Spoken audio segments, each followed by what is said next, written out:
Good evening and welcome to Gana shot. Gana shot में आप सबका स्वागत है. Today we're going to have in this open house a few topics. We'll talk about China's gunboat diplomacy, how Trump is aiming for China, and of course we'll talk of Bangladesh, where things are going bad to worse to worse. We spoke of monarchy earlier, then there's something about a coup which has come up. And now there's a marked shift towards China, which I thought I'll discuss with all of you. But before that, this story about Trump and Zelensky and the public tiff they had with each other, and then Zelensky left. We did an analysis yesterday with my friend General Narayanan. Thought over it. And I'll have a look at that full clip. You'll see that throughout Trump was speaking of peace and how to get things together. And Zelensky was only talking against Putin. And at no point of time he was talking of let's get to a peace, let's get to a solution. And he was only reiterating throughout that look, Trump can't be trusted. Oh well, no one can be trusted. Not Trump, sorry, Putin can't be trusted. No one can be trusted in international relations. Treaties are made and treaties are broken. Haven't we had this experience with China? But then, be as it may, that's where it is. Now, what has happened the day after? Most of Europe is lined up behind, Zelensky. Some, of course, are with Trump, and some are in between. So it's a split Europe, right? And the question is, will this war end? I mean, that's the bigger question. We've done 3 years in this war, and it's not saying any finish. What kind of a finish will it be? Will Russia be defeated? No, it can't be defeated by Ukraine. To defeat Russia, you need Ukraine plus EU plus US. But that's what's happened for the past 4 years, and Russia has not been defeated. So, end of story. Can Russia take over Ukraine? No, I don't think so. That's stalemated. That the physicality of the war is stalemated because Russia will get overextended. The moment it gets overextended, it's open to an insurgency. Okay, and so how it is? This is how it is. But after yesterday, what has come out? You have Russia as a player, Ukraine as a player, EU and all those people as a player, and US as a player. Now, if US steps out of this entire deal, Europe has to step in. Can Europe step up to the thing and continue this war with Russia? Then what will happen to Europe? Zero. Can Europe sustain Ukraine in a war with Russia? I don't think so. I don't think anyone. And in any case, in that case, the war doesn't end.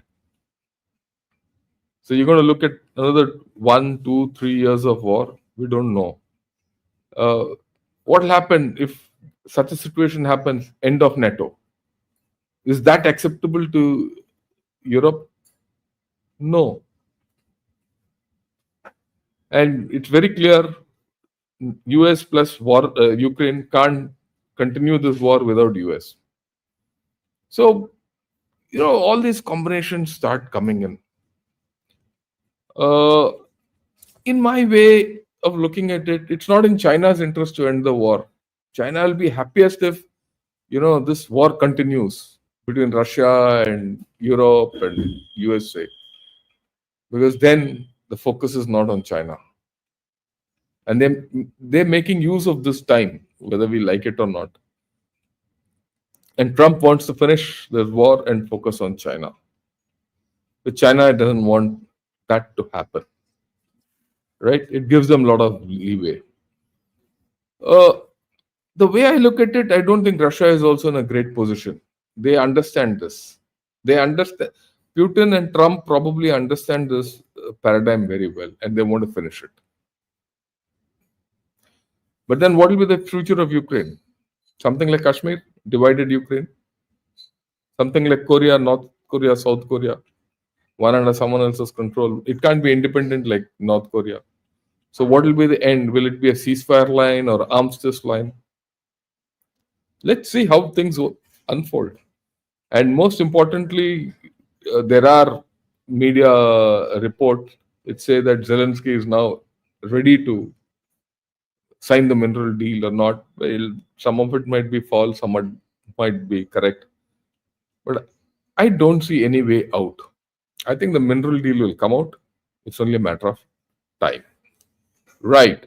With this, let me start the issues for the day. So we'll start first with this business of China's gunboat diplomacy. China has taken advantage of the sudden focus on Russia and Ukraine. USA is busy there, and and Trump are busy consolidating their position. So China has made this use to do gunboat diplomacy. And if you see what China has done, look at this. They have gone all over the country, right? They have appeared in between Australia and New Zealand. Their aircraft carriers have carried out, exercises here. They have gone again. They've done firing exercise against Taiwan. They've also carried out firing exercise in the Gulf of Tonkin against Vietnam. A lot of activity. So they're doing military parading. Look, we are here, and of course against Philippines, they've been at hammer and tongs every second day. So the whole lot of gunboat diplomacy which is happening, which gives China space. China is trying to get into space and trying to assert itself before that final shift, the pivot to Asia happens from USA. So what all are they doing in this? Let's look at it the first. This is the report from Global Times. It says China is moving to the far seas, and everyone should adapt to it. That's the important thing. Look, we're going to be in high seas. They want to say that we are a blue water navy, whether they are or not is a different story. And everyone else should fall in line with this thinking. And they say that look, our navy is going to the far seas. We want to develop our navy. We are looking at coordinated combat capabilities in complex maritime and aerial conditions and all that. They're carrying out real combat drills and open sea operational training and all that. They're making a statement. That's the important thing. I've always said China and Xi Jinping we're relying on diplomacy, military, and technology. Diplomacy has failed. So it's military and technology. Through their military and technology, they're trying to still get into that thing of Sinocentric world order. They're still attempting. Okay. And it goes on to say that in the recent years, we are doing this expansion and it will continue. So I leave it here. You people can read it at your own time, those who want details. But they also say, look, why are we doing this? You people had a Indo-Pacific strategy to contain us. You have been containing us and you've done close calls. You do freedom of navigation operations. You've done aircraft carriers come into South China Sea, go between the Taiwan Strait. So why are you cribbing now? And you better get used to this whole story, the logic. The Chinese logic is not bad. Say, look, if you can come within 200 kilometers of my coastline, I can also come within 200 kilometers of your coastline and do firing exercises. Right? So they're getting assertive. They want to get space before they're hemmed in. Or rather, they're trying to expand before. That's how it is. Okay. It's not only in Global Times, it's not only in South China Morning Post, it's also in their vernacular media. This is what it is. Okay. He's also talking of the same thing. He says when New Zealand and Australian navies send their ships through the Taiwan Strait, We are supposed to keep quiet, and it's called freedom of navigation operations. Okay, but when we send there, it's not there. So Australia, New Zealand, they have to adopt, and they also say that the freedom of navigation operations happen without any notice, right? So it's their story, they're saying, and they're now stating that please get used to it. So why am I doing all this analysis of this whole story?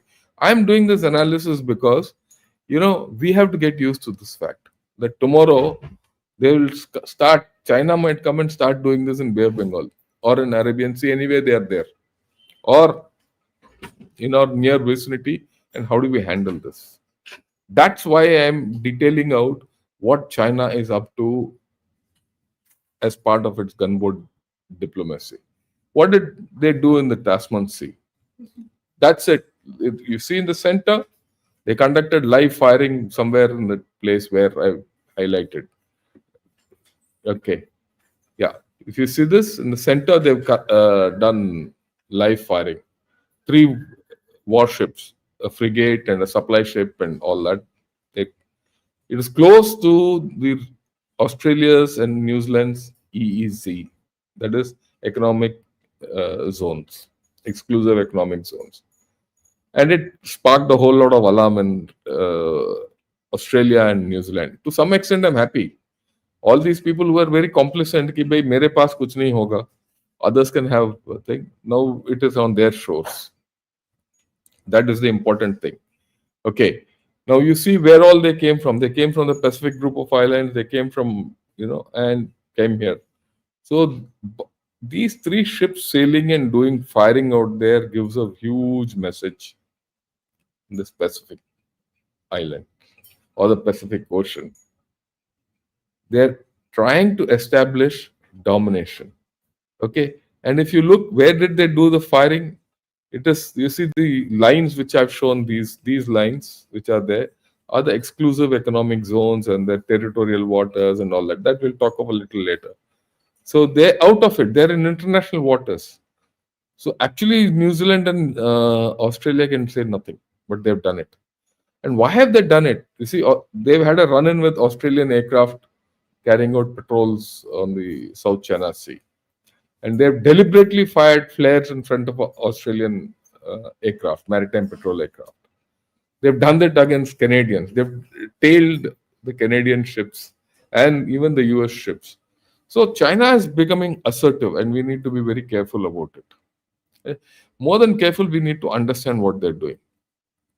Okay, and what's funny is just this happened on February 19th, this entire firing. Just 2 days before that, there was a China-Australia defense strategic dialogue in Beijing, where they exchanged views. Ye, wo. So the Chinese and Chinese called Australians to, Beijing, Peking, and then had a dialogue with them. And 2 days later, the ships were there firing. The ships would have been sailing somewhere there, but they went there and did the firing. So this is how things are. And it also, this thing, entire incident gives you an indication that no matter what you talk with China, they'll talk with something with you and do something else. Okay. And they also held these firings in the Gulf of Tonkin. Why? Because Vietnam marked its territorial claims. Now, what this Vietnam did, I'll just come to. So this is where the Gulf of Tonkin is. You see this square? This is Gulf of Tonkin. This is Hainan. This is Vietnam. So what did Vietnam do? This is interesting, and you might as well see it in a blown up picture. They put the baseline. The baseline is a line which normalizes the sea coast. And that line, from there you work out, okay, 12 nautical miles is your territorial sea, which is part of your territory. Okay. Another 12 nautical miles is the contiguous zone, which is again considered almost sovereign to the nation, but it is not exactly that. If there, it's almost a gray zone area. And 200 nautical miles is your exclusive economic zone and the continental shelf. Now, this is an international convention, right? Now, as per this international convention, when things are put, okay, this baseline which is there here, I mean, sorry, let me make it a little bigger. See, if you see this baseline which is here, which is foot, this comes very near Hainan. And from there, if you draw a baseline, it overlaps. So that's the problem. There's an overlap of this continental shelf, right? Or the exclusive economic zone. There's an overlap here. It's only beyond this exclusive zone that the high seas start. Now, depending on how the baseline is marked, and that much you'll see more or less of your area which you can claim into the sea. So Vietnam did that. Moment they did that, these chaps went and did firing there. So they did firing in Australia. They've done firing here. They've done aircraft exercises in the north, and then they did firing exercises against Taiwan. What happened with Taiwan? Taiwan has underwater cables, undersea communication cables, the internet cables, and all that from the mainland to their islands, basically Matsu and Kinmen. So the Taiwanese patrols caught one ship, Chinese ship, it part of gray zone warfare, a Chinese normal ship, merchant ship, trying to cut the underwater cables between Kinmen and between Kinmen and the mainland. So the Taiwanese caught hold of that ship and took them in, arrested. That ship is, I suppose, still somewhere in Taiwan. I don't know what will happen to it. I've not heard of it after that. But very next day, China went and did live firing around this again. Sudden deployment. They did a massive, air intrusion, did firing and went back. So things are heating up. But interestingly, 2 days later, Taiwan has said we are going to spend 3% of our GDP on defense. Now they are also worried. They don't know whether USA will come to the raid or not. The way, if suppose Trump turns, around and says, "I'll not aid Taiwan," like he did with Ukraine, what happens to them?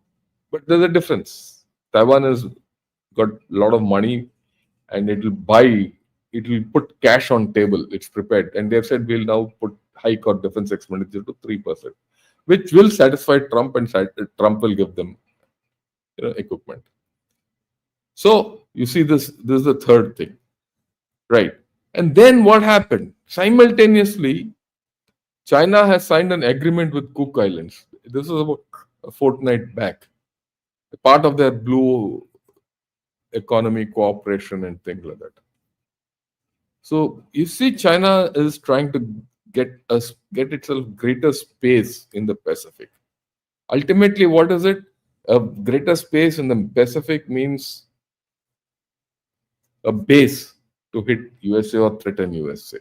That is what China is up to. And you club this with the ICBM test which was carried out last year, okay, in September. Where did it go? It went approximately into the same area of these Cook Islands. Okay, of course, they've fired it absolutely in the blue sea.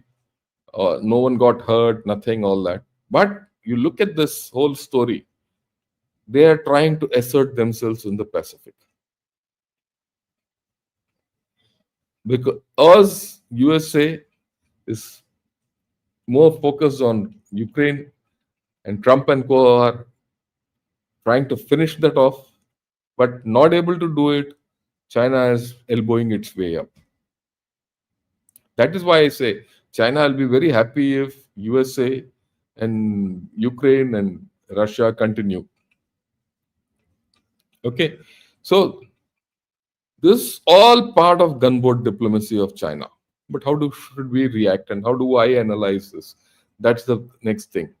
Look, one thing for sure, China is going to go far in this. He's prepared to go far. He's, after all, built a navy which is huge, okay, and supposed to be the largest navy. So he has to become a blue water navy. It's a matter of time. He's got the wherewithal for it. So if he has to have the wherewithal, he has the wherewithal for it. He has to go out. So in this past 1 month, China has indicated that it is prepared to go and assert itself. They've carried out live firing, they've carried out missile firing, they've uh, done agreements. Missile firing, of course, is 6 months, about 5 months back. Okay. But one thing for sure, you have to analyze this entire thing in a broader perspective. Go back in time. What happened in 2014 tsunami? It was only the Indian Navy. I keep quoting this because this is indicative of character. It indicates character. So, what happened in 2004 during the tsunami?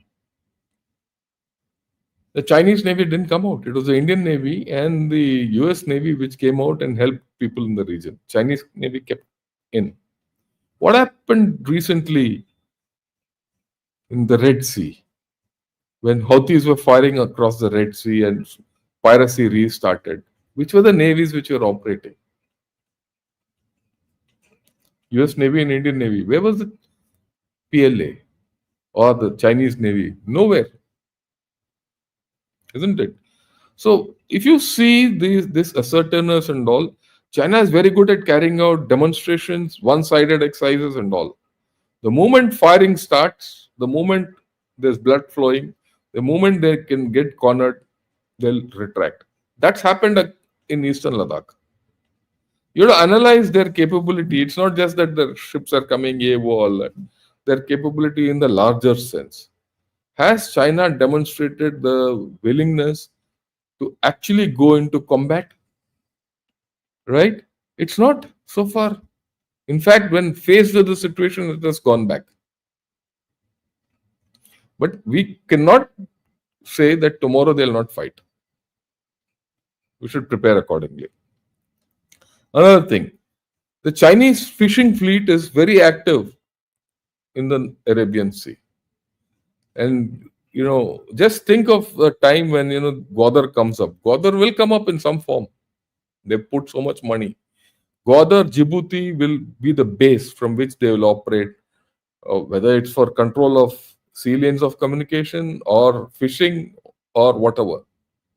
Add to the fact that there's collusivity with Pakistan. And they're still pressurizing Maldives, Sri Lanka, and Myanmar to give them facilities. We should be clear about that. So our Navy has to act accordingly. That's the first part. We have to expand accordingly. We have to structure ourselves accordingly. That's the first part. Second, we need to keep track of all these fellows. So maritime domain awareness is the key to this whole story. Will China come and do something in the Indian Ocean or against India? I doubt. Because one thing they know that Indian Navy is quite tough. It's not like Australian Navy will get caught. Even now, there's one of their survey vessels hanging around in the between Bay of Bengal and the Indian Ocean, or rather between in that part, southern Bay of Bengal. It's been there for quite some time. So we have to get used to the fact. And other day, the chief of naval staff, he said, at any given point of time, there are 5 to 6 PLA ships in this area, but they avoid sensitive areas or don't come near where Indian Navy is operating, or where those areas which they feel are sensitive to India, they avoid that. But this transition from avoiding sensitive areas to coming head on, will it come? Will we need to head it off? How do we need to head it off? We have to understand. And we need to have a strategy not only in the maritime domain, also in the continental domain on the LAC. It's not necessary that they do something in IOR and you reply them in the IOR itself. You can reply them in the LAC. You can reply them elsewhere. So we need to have a strategy going, and that's the important part of why I put all this out. That look, China's gunboat diplomacy is here to stay, and we need to be aware of it. Okay, let's talk of the Trump focus on China. I've been talking of this. I had a full fledged discussion on this earlier also with all of you, right? I did a video called the Trump squeeze on China. And the link for that is there. Have a look at this whole story. But let's move ahead and see. See, in that I showed this map to all of you, if you remember. Okay. And these are the places from where, you know, uh, China is feeling threatened. American actions on Greenland, Canada, Mexico, Panama, Russia, Ukraine, West Asia, where it's been completely put out, Iran, even our Indo-Pacific deal is a problem for them. It actually constrains them quite a bit, right? And then all these. So all these, China views it as part of Trump's focus on China. For example, let me talk of Panama. It's just come out. I just saw it today that actually China has caught hold of a lot of controls over the Panama Canal illegally. And there's a case now going on where the Panaman uh, AG has gone to court and said this is illegal. So something will happen, and there are contracts in place. How this will end, how Trump will leverage all this out is to be seen. But I think he's already started, and it's important. Right. Now, specifically, what's happening? First, China is pretty worried about the domestic control which Trump is getting hold of.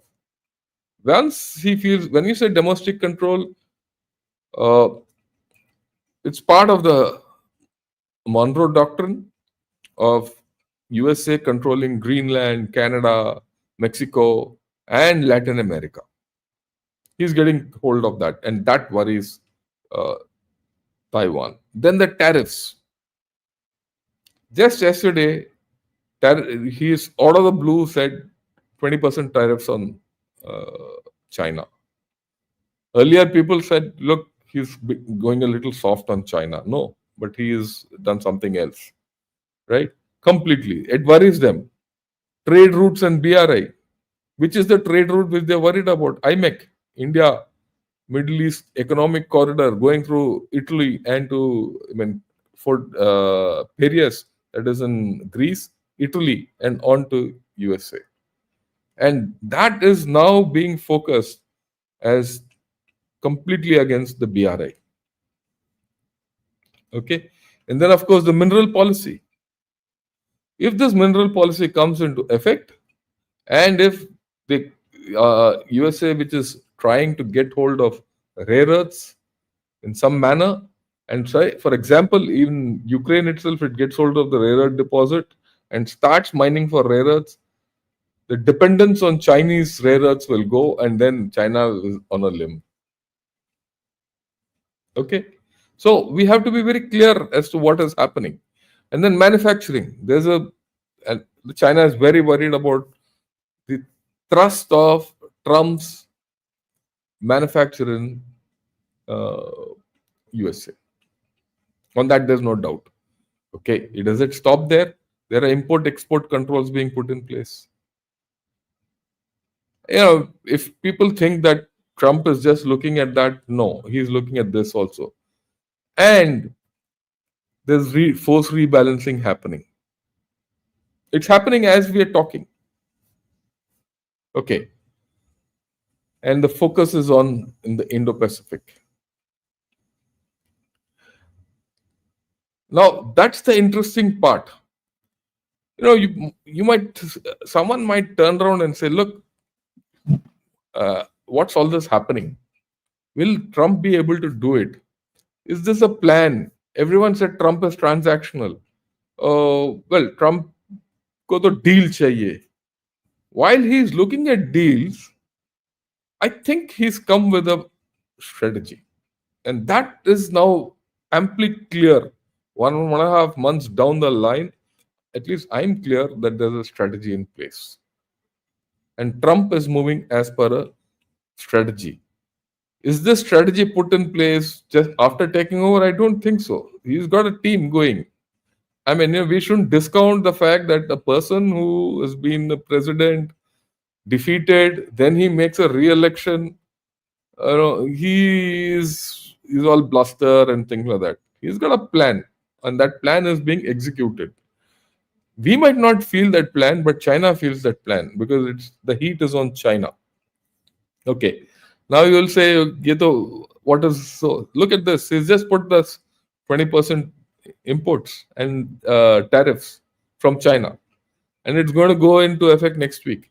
So, what will be the effect? Anything from China going to Mexico and going into USA will have a 45% tariff. Now, it's a matter of point and debate whether tariffs will work, not, and all that. But he's convinced, and China is worried. I mean, that's the case. You forget about economists talking, yeah, all that. It, People say it'll eventually hurt the American consumer. Might not. I don't know, but he's convinced, and the Chinese are worried. That's the case, right? And then anything under $800 used to be going through the U.S. Postal Service and all that. All the shipment rules have been tightened. And I'm not saying this. This is what the Chinese are saying. Just understand. I'll flash through all these things which I showed earlier on that map. And then port fees. So any Chinese ship going into a US port has to pay a whopping amount. Any ship under a Chinese operator also has to pay this whopping amount. I mean, it's very interesting if you read it. So Chinese also say we will also do reciprocal thing. Do, but not much goes from USA to China. The bulk goes from China to USA. After all, where's the trade difference? Who'll get hurt more?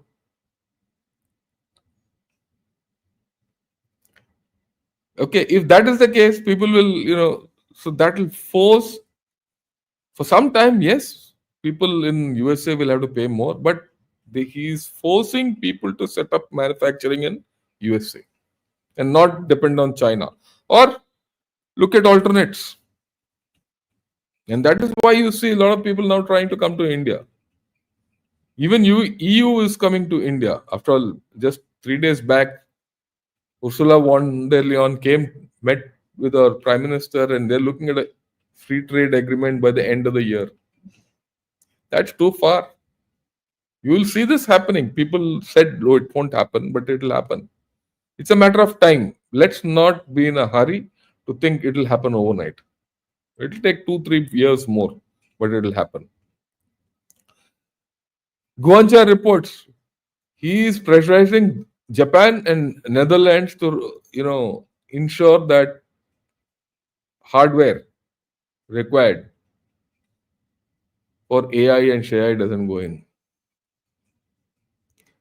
Advanced semiconductor technologies, no. They are feeling the heat. Okay. And then they're talking of Panama. They know the control they have on Panama. And that is being twisted around. Right? That they're worried about losing. In fact, if you see the reports which are coming out, China has got control of the gates in Panama. 3 locks, 2 locks they've got control, and the inlet and the exit ports. Their container shipping, everything. I mean, Trump was right when he said China runs the operations in Panama. Now he's unhinging it. The moment that happens and the role reversal takes place, there'll be a problem for you, China now. Okay. Right? Trump has put steel tariffs on steel, 25%.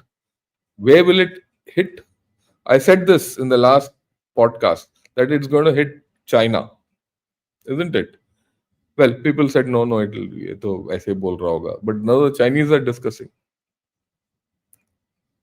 that these steel tariffs are mainly aimed at China. Okay, and then of course he's changed his stance on Taiwan completely, and that worries China quite a bit.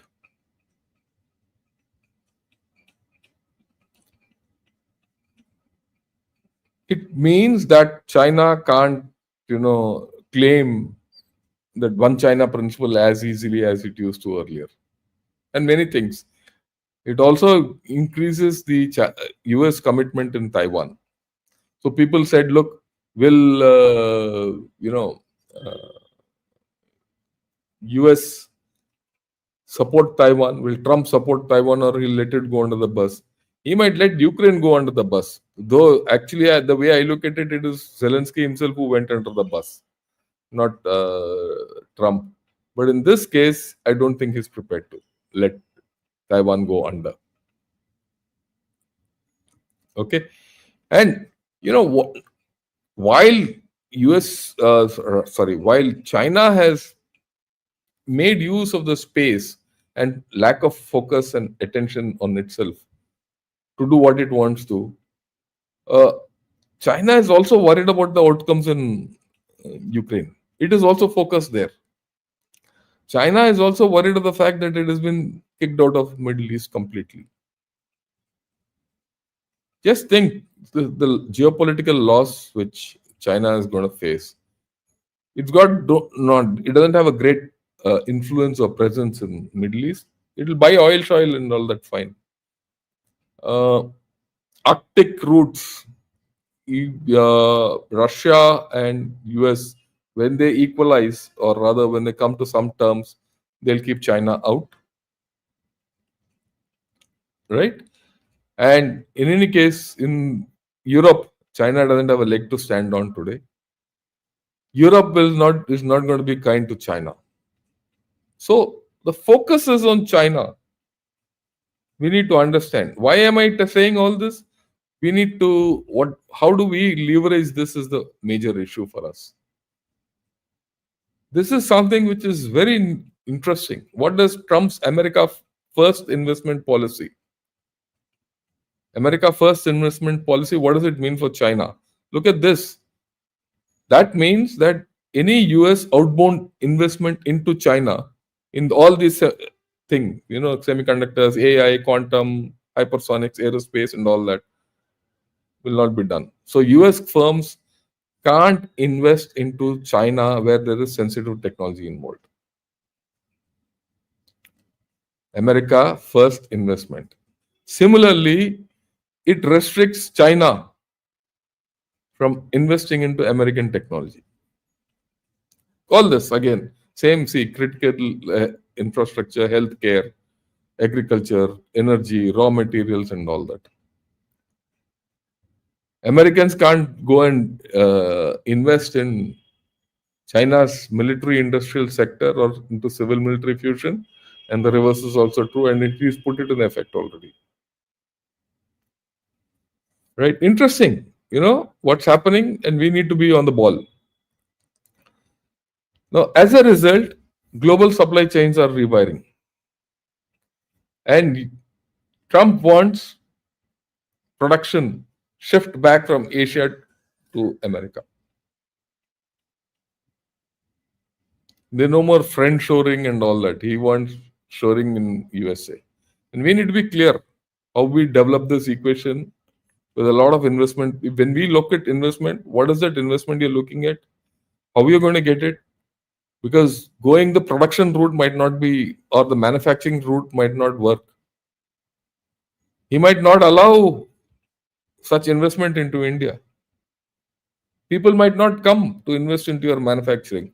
So what do you want to do? You have to have a change of strategy. You have to have with this a dual strategy. One, you have to manufacture for yourself to keep China out. That's one part of your strategy. The second part of the strategy is don't look at exporting to China to USA as a replacement for China. Tomorrow you might get caught the way China has got caught. So what is that you want to export to USA, which ensures that you don't get caught the way China is getting caught? Or if it is so, it should come from as part of American requirement, American investment, with tariffs, and all these taken care of. So I think our economists have to rethink their whole strategy.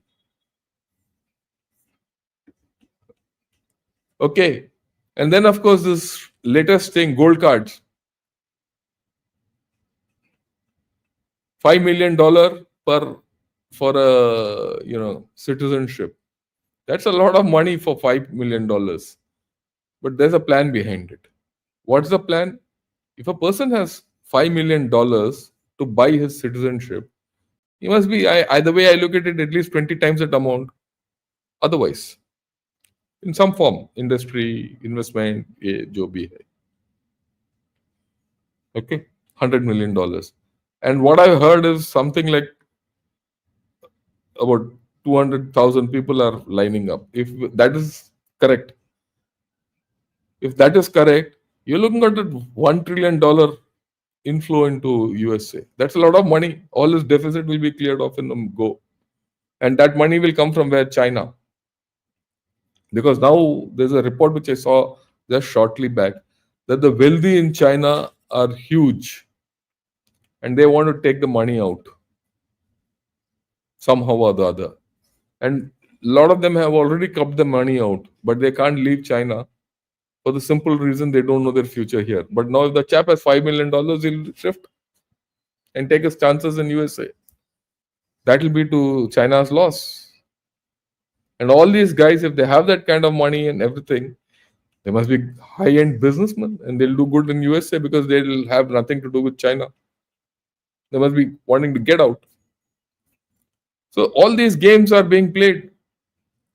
And then there is now analysis going on in USA and not more than USA, in China. What can Trump do and what he cannot do to get manufacturing back into USA? Of course, the commentary from China is he can't do anything. But the fact is they're worried, and that is why they discuss all this. And they're worried quite a bit. Okay. And then, of course, he's looking for big deals to counter BRI. IMEC. IMEC is the first. I'm sure he will have a deal between Greenland, Canada, USA, Mexico, and into Latin America. He'll open that. And that'll cut BRI off. It's a matter of time. We'll look at it 1 year later whether anything of that kind has come or not. Okay. And they're worried about this. What the Russia USA deal will be.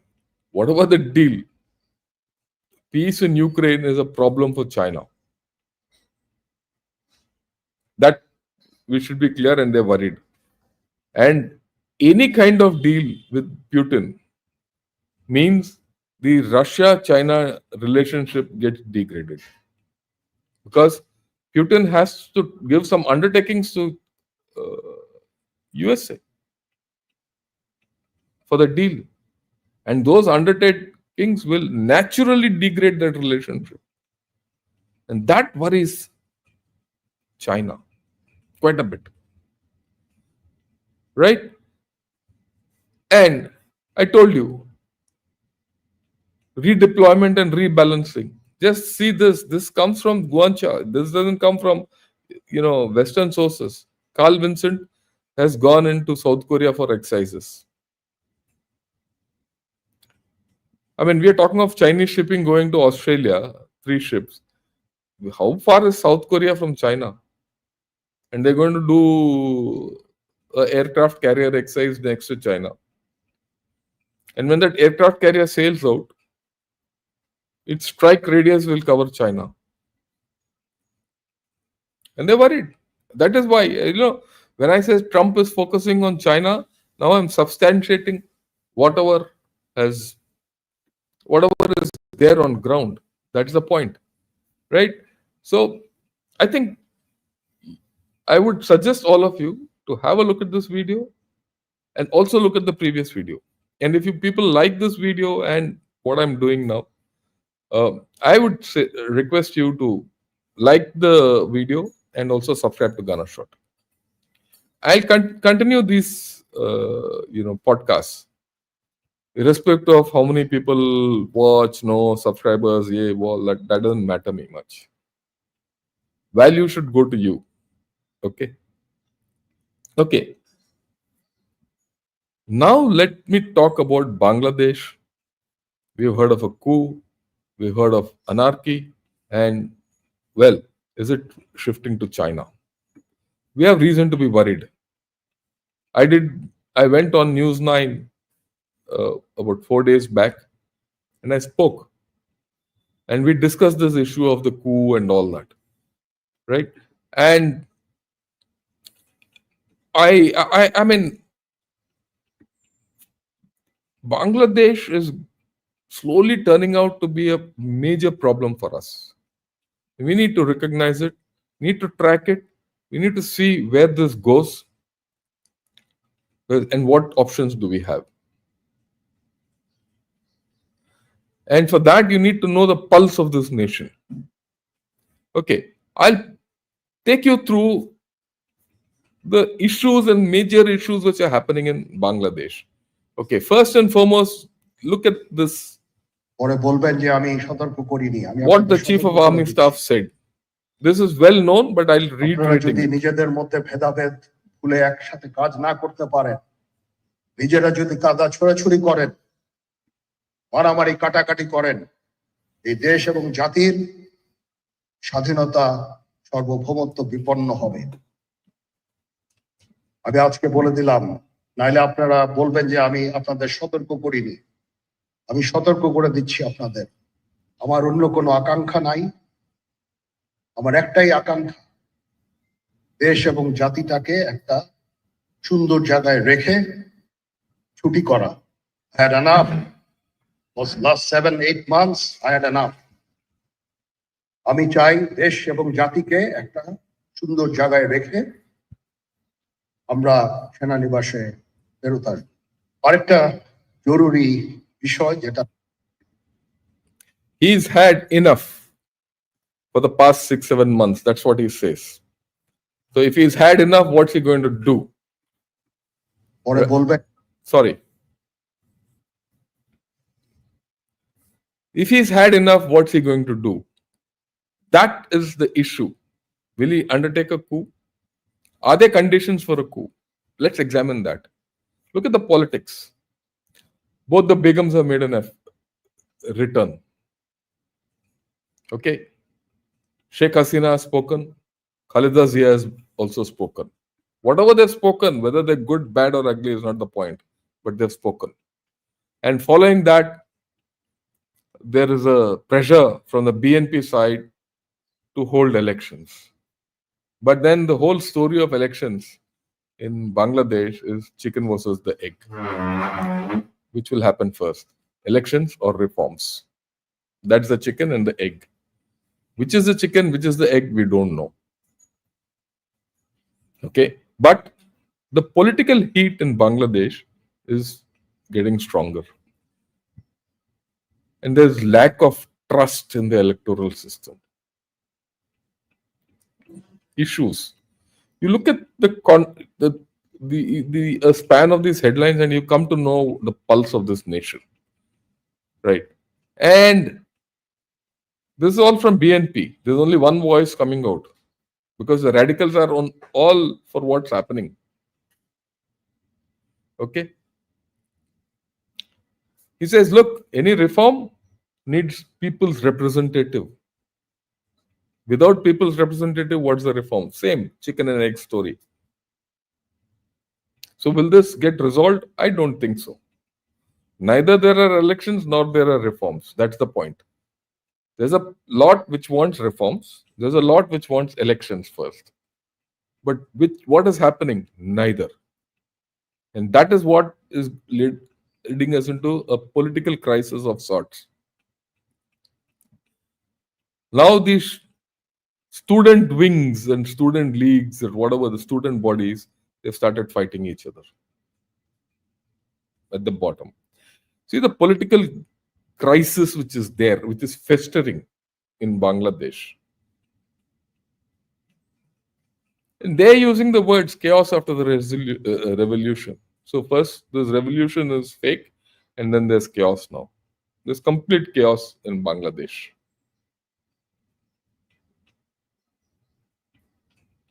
This author talks of test of patience and tolerance, but there's neither tolerance nor patience by anyone. Each one of them is going for on a free for all for each other. Look at this. Look at this picture. What they're talking of, what's happened in the past 8 months. Okay, is it real change or more of the same? What is more of the same? Whatever has happened earlier. There's no change, and that's what this article argues.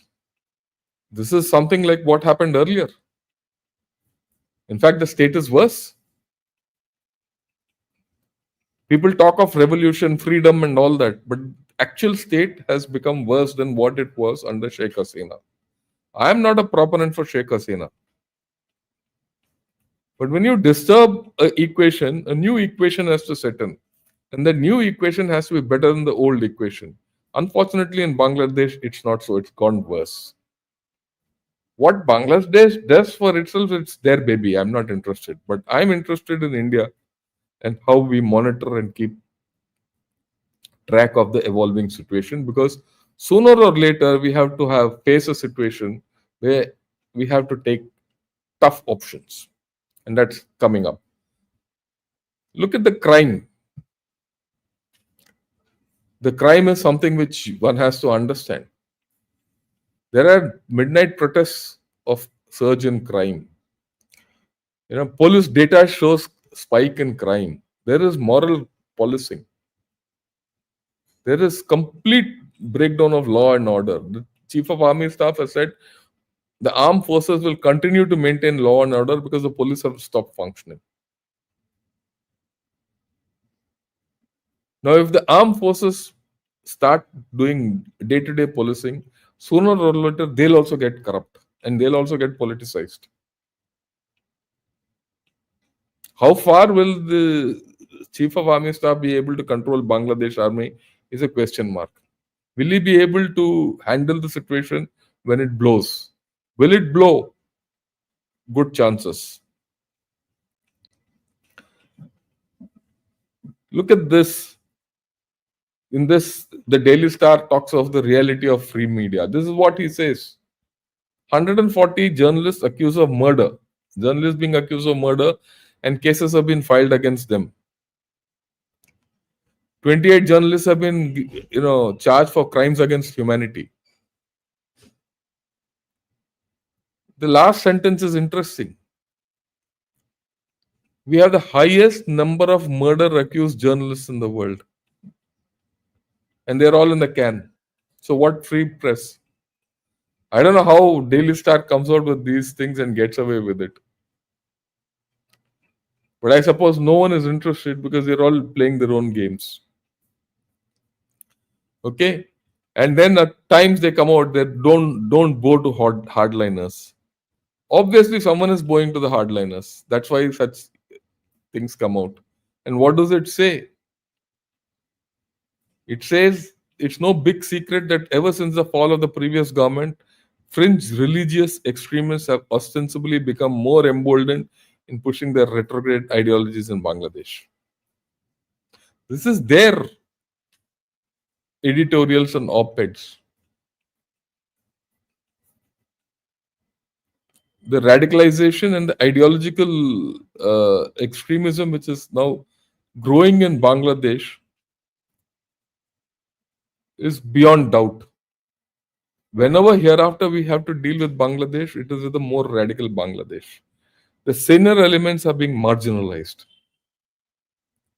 Okay, right. Oh, sorry. The textbooks are being revised, where Sheikh Mujib is no more the father of the nation.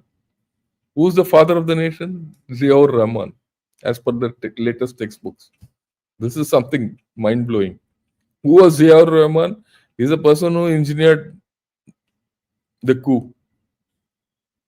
And he himself was later shot. So this is the kind of a thinking in this nation which is at this point of time happening.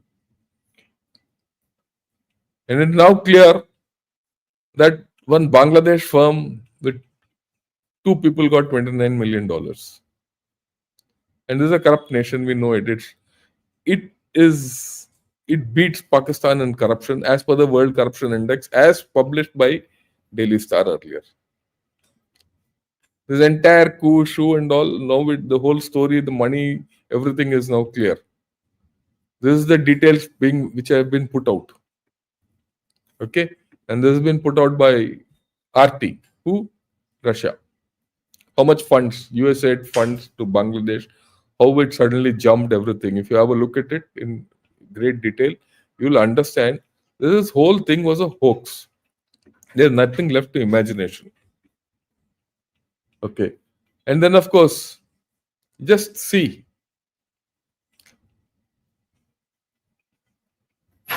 The point is, as this USAID freezes, can India rise to the challenge? That's the question. But the problem here is this: Bangladesh is home to more people than in Russia, Sweden, Norway, and Denmark put together.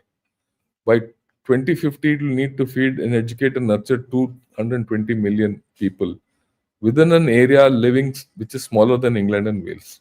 That's the magnitude of the problem. Can we handle it? Obviously, we can't handle it. We can only handle it if Bangladesh prospers economically. And that prosperity, and it was, and that prosperity has gone down the chute. So we have a tough task coming ahead. Of course, if the Bangladeshi behavior is continues like this, then we have a different task. Okay, they're facing a banking meltdown. Earlier it was transport, then it was rail strike, then it was tanker strike, some distribution strike. Every day, some strike or the other is there. It reminds me of India, which was there in the 70s. Every day a strike, nothing moves, and bad loans are getting worse. Part of the whole story, non-performing assets. To top it all, they've swung towards China. This is from Guancha. There's a 22-member Bangladeshi team which is today sitting in China. They've gone there for a 10-day visit, and this report came out from China 3 days back. That's not the only thing. This visit is very special because China has invited this delegation. It says different groups in Bangladesh, but it's not different groups, it's BNP. And what do they say? I don't think India should think that the entire South Asian subcontinent is within its sphere of influence. This attitude will make India suffer. So they're going to be actively participating in Bangladesh, whatever is happening. So combine this with what China's gunboat diplomacy is, what its posture in Nepal is, and all. We'll talk of it. We'll talk of it one of these days. Okay. And incidentally, this is the second visit by a BNP team to China after this revolution.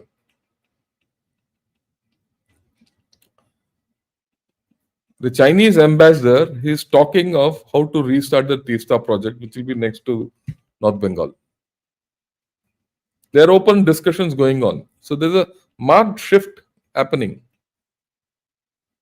And this Bangladeshi team, which went to China, has very clearly said, if we are voted to power, and which is likely to happen, the Teesta project will go to China. He's already made a commitment. So is it time to take the stick out?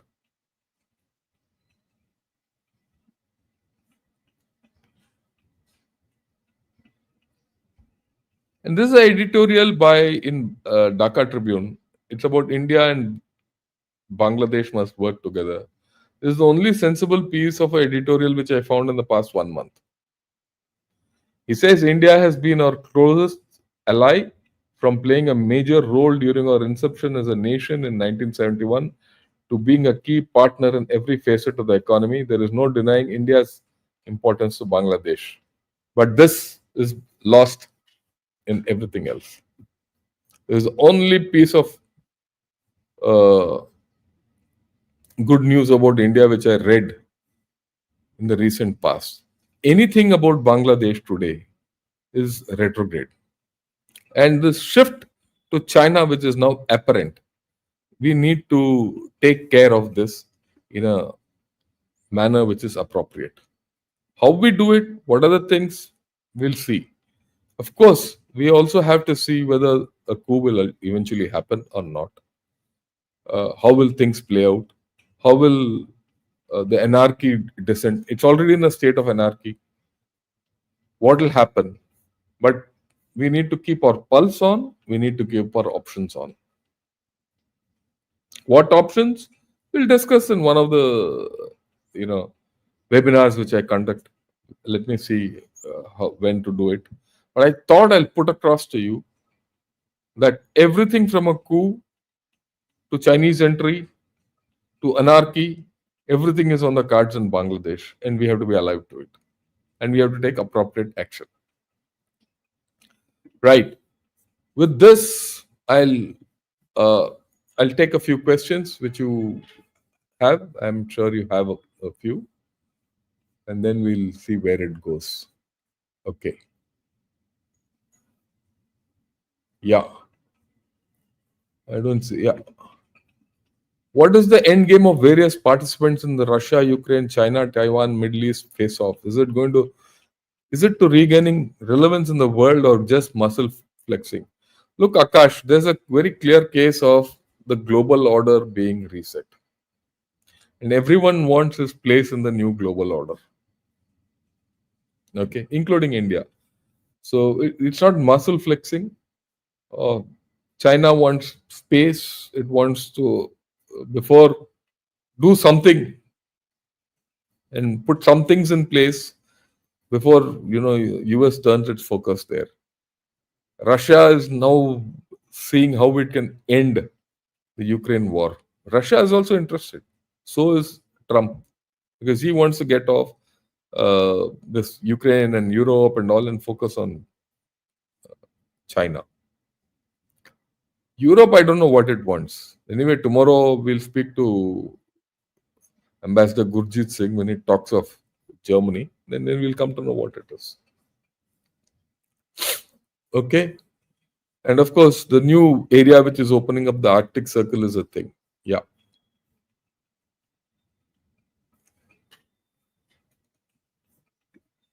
Yeah. China have attacked the eyes of pilots with laser. Do Chinese have concluded that no matter what, no one will go to war with China? I think that's a wrong conclusion. Okay.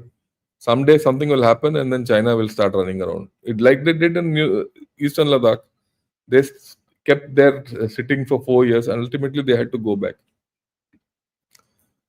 Is it probably time that we declare or revise the extended economic zone in the IOR? It would be a wake up call for the world. Waiting indefinitely would probably be counterproductive. Well, I would say yes, but can the government do it? Because you need other strengths to do it. You need economic strength, you need geopolitical strength, and you need military strength. So, do you have all three of them? I don't think so at this point of time. Right. As far as Park is concerned, we need to take back Shakargat Bulge and relieve the pressure. Yeah, yeah. I can see Akash in a very aggressive mood. He wants to take over every part of it. Yeah, should we stop Project Tejas production and place orders for more Rafales instead and fully focus on NAMCA? Also, why are we so bad at reverse engineering? That is $1 million question. Why we are so bad at reverse engineering? It's not as if we can't do it. We can do it. And I know for myself, because in IIT we've done reverse engineering of the Strela propulsion system.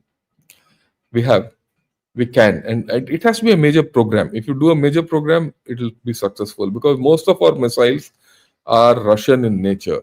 And when you do refurbishment of these missiles, it's all propulsion. And when you do propulsion, it is virtually reverse engineering because Russia is not able to refit these missiles. So there is a scope. What you're saying is right. We're not that bad. It's a matter, we're not bad at all. In fact, we are good. It's a matter of getting down to it. India having a policy. Okay. I don't think we should stop Tejas production because it's a production line, and that production line should continue. Why should we place orders for Rafales? No way. That will go against Atmanirbhar Bharat, isn't it? We can't stop this. And we must focus on AMCA. We have the capability to do so. How do we assess Indo Pacific commitments of Trump and what's intent of Trump's strategy? Right now, it seems Australia will be the next target after Philippines. China is threatening. I don't think I've explained to you what's Trump's focus. Already things are happening in South Korea. It's happening in North Korea also. I think I've been telling everyone that I'll do a program on North Korea and South Korea. I think next week I'll do it. Okay, just be patient till next week, and then you'll understand how things are moving. And that's why China is worried.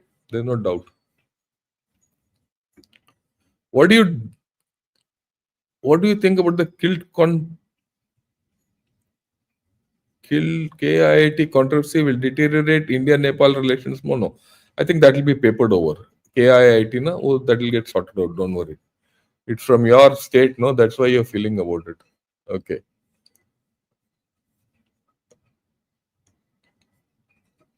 Okay. Let's say now with US taking Russia on its side at the cost of Ukraine will worry China. Can we leverage this opportunity through Russia to pressurize China towards our advantage? If yes, how? The mere fact that this Russia US relations ease off will put pressure on China. It will ease pressure on us. We don't have to choose between Russia and USA. It's not Russia or USA. Now we can start thinking of Russia and USA. The moment that happens, the pressure transfers on China. And that will also help us tell Russia not to be too friendly with China. Why we don't have to do that? USA will do the trick for us. Don't worry about that. USA will do the trick for us. Okay. So it's a natural progression of events. What we need to do at this point of time is how do you find your own manufacturing to reduce dependence on China? That's the most important thing for us.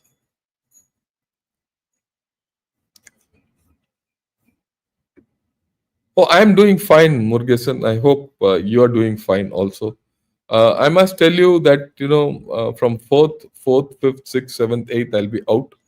I have to go attend meetings in army headquarters, and I also have to go to Guwahati and interact with people out there. I'll get to interact in the Northeast with people on ground, and I'll come back and do a program on what's the feeling in the Northeast. I think it's pure saber rattling by the army chief. I doubt he's got the gumption to go against the deep state. Well, what you're saying has some value, but just think this man has been able to manage the entire situation for the past 6 months very easily. With he's handled with some dexterity, and he's given a warning. So he fundamentally I find he's got good intent. And what you're saying is also right. It's not easy to do a takeover or a coup in Bangladesh because there are radical factions within the Bangladesh army. And like I said, as Bangladesh army continues to do policing on the streets, it will get more politicized and things will become difficult. So let us see. I won't pronounce a judgment on him, but on these cases, you never know what happens one fine day. After all, what happened to Sheikh Hasina? Everyone thought she was in command till one fine day she had to flee. Things happens.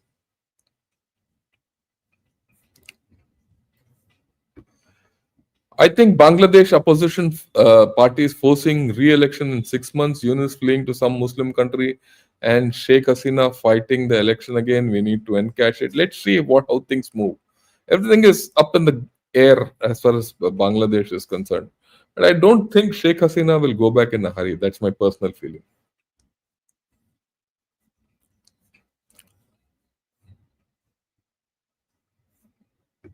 Yeah, Joy Bangla. Now, this man, he keeps coming regularly.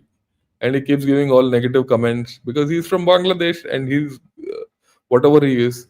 Anarchy is seen too much from outside, but inside no much problem. Naturally, all problems, but he is also saying all problems occur because of decentralization problems. So everything is a problem in Bangladesh. So virtually, though he trolls me, you know, whether it's in live podcast or in his comments, all nonsense he writes. But at the end of the day, you see, he himself has admitted there are problems within Bangladesh. Yeah. In USA's attempt to wean Russia off China, can India also contribute with green hydrogen to replace China's EV and all that? Partha, I think we are far away from green hydrogen. My personal view is green hydrogen is still technology is unstable. We should progress towards that, but it's far away. That's my view. Okay, I've written about it also, but let's not put too much on green hydrogen at this. We need to do homework on it. Uh, in visit to White House, Zelensky adopted Pak negotiating tactic of putting gun to his own head and threatening to pull trigger.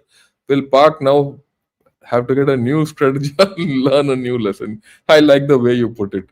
Only thing is, here Zelensky was allowed to pull the trigger. The lesson which Pak has to learn is that season is out where it can put a gun to its own head. People will say, shoot yourself. Trump did that, isn't it? He said, you want to shoot yourself, shoot yourself. He said, you don't have the cards. You want to go, go. When you are happy with everything, you come back, then I'll talk to you. Something like that was going to happen to Pakistan. And Pakistan will learn from this. Don't Let's be very clear. It's an aspirational world. Everyone country wants something, but unwilling to give up what they have. Yeah, I agree with you. It's national interest. When you look at national interest, no national interest of any country says it's at my cost. So that, yeah, there will be accommodations in case you have a treaty, you have a partnership or an alliance, but nothing more. Do we have any think tanks in India? Our performance seems to be pathetic compared to US, China, Russia, even Japan, etc. Is it too much analysis leading to paralysis? No, unfortunately, what you're saying is right. We don't have good think tanks. I don't see think tanks writing, publishing papers, holding podcasts, and all that. I'm trying. This is what I am trying, and I'm reaching out to all think tanks and say, "Come on Ganesh Trot and talk," because you'll get at least some, you know, uh, value in terms of being. You'll get some audience because if you see your think tanks, podcasts, and all, no one sees them. Right? I'm trying. That's why I did this partnership with Clause. So whatever Clause comes out with, I put it out in the open. Have a look at it. But we need to do more thinking. That I'm very clear. Someone commented on Trump Zelensky spat video. Taiwan is watching, Mexico is watching, Africa is watching, Europe is watching. How will they react? Yeah, they'll react the way they have to.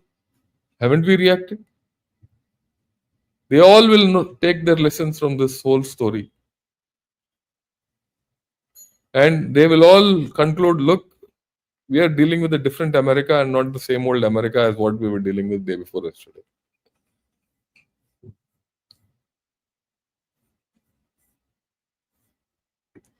We can't become a superpower without economic growth. I don't agree with this. That I agree with, but we have only 24 years, 25 years left to grow is not correct. I think we'll have more. We'll have about 40, 50 years. Don't worry. And after that, also, our demography will taper off. It's not going to fall off the cliff like it's happening in China. China is sending Pakistani to its space station. Look, Pakistan has reached into space. That's okay. Once he will be dropped off without a parachute also. So, Bhaskar, remember that. Okay. What are the birth rate likely to become a paradigm for development across and within? When is birth rates become a paradigm? Birthright, I think, will start figuring around about 2040 or so.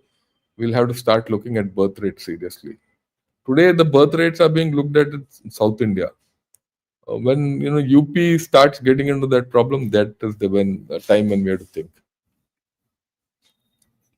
European leaders and even Canada are lining up with Zelensky and against Trump. Why? Will ties rupture between US and NATO? Some Canadian politicians want nuclear deterrence against US. Is it fantasy? I think it's complete fantasy.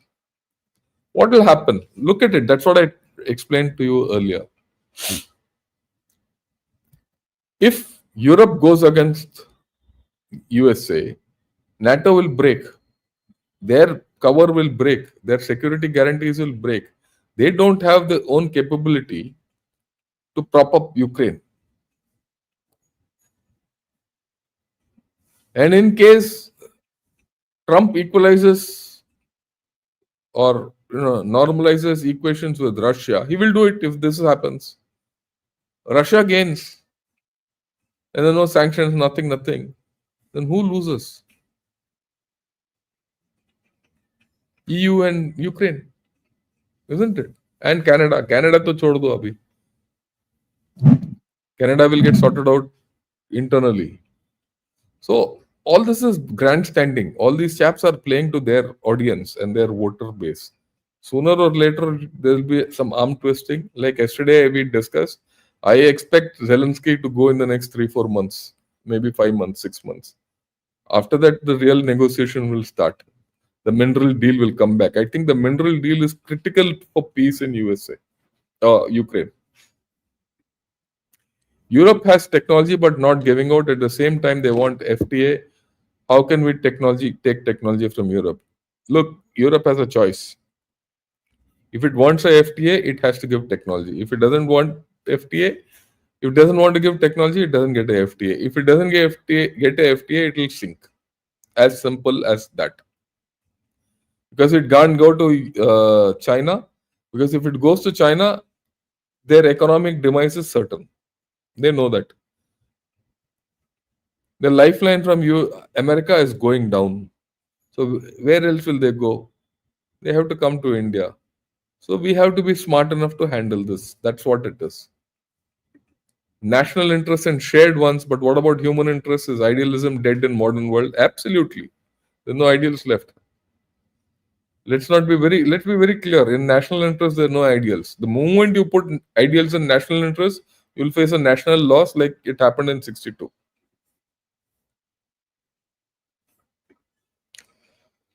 Sir, EU, US, West Asia, Middle East, Southeast Asia, all looking towards India, but our restricted vision and economy seems to limit our approach of opportunity and capabilities to encash it. Way out. Look, I think we shouldn't be in a hurry. Let everyone look at us. There's no problem. We shouldn't be in a hurry because India is a nation which doesn't change in a hurry. We still have a lot of poor people. We have to take them along. We are still a rural economy. We have to take people along. As much as we have progressed, I just saw today that the number of people in absolute poverty is now negligible in India, which is good. It's taken us 75 years to 80 years to reach this level. We need to be patient. We shouldn't be in a hurry. I don't want India to be in a hurry. Next 5, 10, 20 years, we need to change slowly. Already, from what it was in COVID to now, I see a shift. From now to the next 5 years, I think around 2030, we should start getting an idea as to where India is really heading and then take a call. That's the way I look at it. So is Canada becoming the 51st state of US as Trump says? Let's see. Like today, someone asked me, "Will you do a complete podcast on it?" Let me try. Let me get 2-3 Canadians and speak to them. Let's see. Let's examine it. If we accept LAC as a permanent border, will China attack us? Uh, There are issues in this, Himanshu. I must tell you. You must understand. You go back to that video which I have done, which I thought was a very important video to understand what is the Chinese perception of the Sino-Indian border and the border issue. Go back to that. China is worried that we will attack them. Okay, things are changing, but there are other implications of this. Uh, of this China attacking us or we attacking China or that LAC becoming a permanent border. Go through that video first because it's not something which I can explain immediately. Gunner shot is too emotional and doesn't talk with facts and delete comments when I say, "Hey, come on, you're a trawler. You're. I'm not emotional about anything." Okay. Correct, sir. Thank you for the deliberate and in-depth analysis. Heartiest greetings and gratitude. Thank you. Yeah, last question. Some time has passed. Do you think BJP not winning 400 seats has turned out better or for the best? Look, I was very clear then, and I'm clear now. The best thing which has happened to India is to have a coalition government with a suitable majority, a substantial majority in the coalition with BJP. If BJP had got 400 seats, you would have had some other things come happening. And any time when there's an absolute majority of that kind, there'll be absolute problems which can't be resolved thereafter. Those have been avoided, and this coalition seems very, very strong. I'm very happy for it. This is one of the best things which can happen. The opposition started strong, but it has gone weak. But that's still okay. But it's still there. It's making noise, and opposition should make noise to keep the government in check. It's a check and balance of a parliamentary system. It's not BJP versus Congress or DMK versus TMC. No, it's a check and balance of our parliamentary system. We are in the correct balance at this point of time. Okay, can Trump realistically pry Russia away from China? Not really. I agree with you, right? Or will Russia stick with China? Don't Russia and China have natural? They have, but this is going to take time. The fact is this: if you are dealing with, if Russia does a deal with USA, there will be some stipulations on that deal.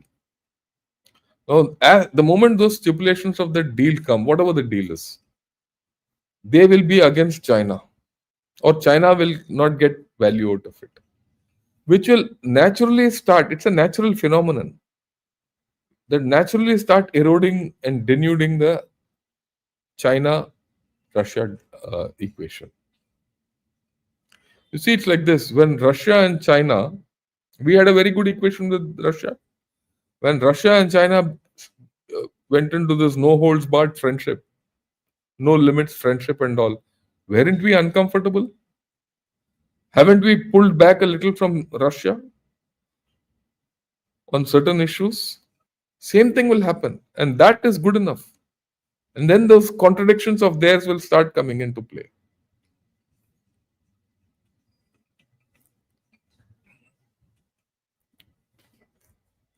Yeah, I think this Jason fellow who's from China or Pakistan or wherever it is absolutely what he is. So he's trying to bait us, and for that matter, even this fellow, right, uh, from Bangladesh, they have their interests. I appreciate their interests, but I leave it at that. Okay. So you are a gunner. What are your options and observations about the effectiveness of artillery in modern warfare? Ask the Ukrainians, ask the Russians. They will tell you. You can't move an inch without artillery, notwithstanding drone drones and all that. Okay. What is Russia's position on the current Bangladesh situation? Very interesting. You asked this thing. I'll show you only one thing in this. Okay. Let me see. Let me get that slide back.